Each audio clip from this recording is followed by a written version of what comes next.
নমস্কার, আমি ভাস্বতী বর্মন।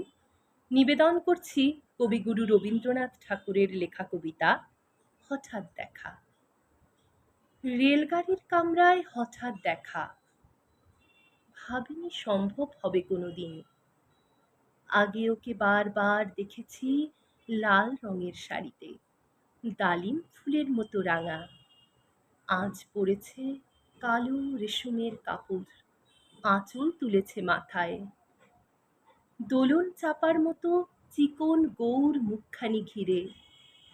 মনে হলো কালো রঙে একটা গভীর দূরত্ব ঘনিয়ে নিয়েছে নিজের চারদিকে, যে দূরত্ব সর্ষে ক্ষেতের শেষ সীমানায় শালবনের নীলাঞ্জনে।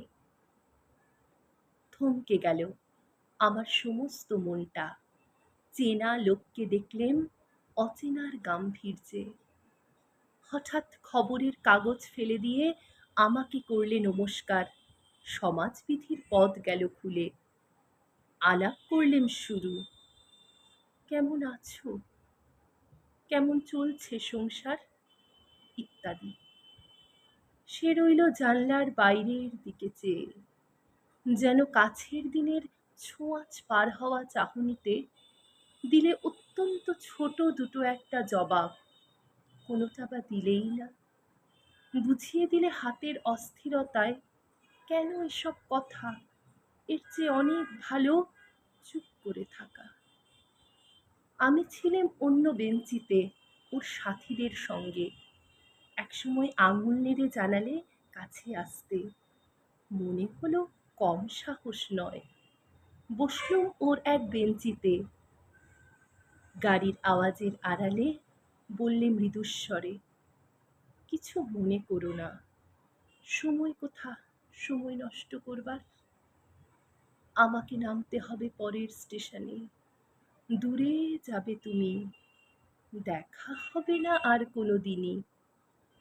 তাই যে প্রশ্নটার জবাব এতকাল থেমে আছে, শুনবো তোমার মুখে। সত্য করে বলবে তো? আমি বললেম, বলবো।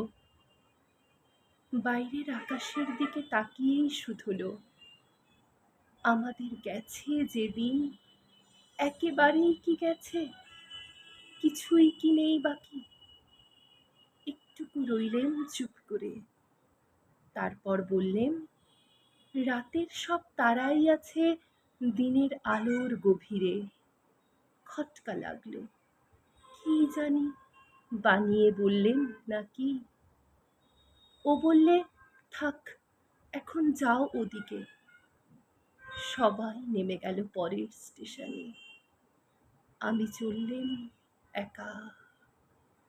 নমস্কার।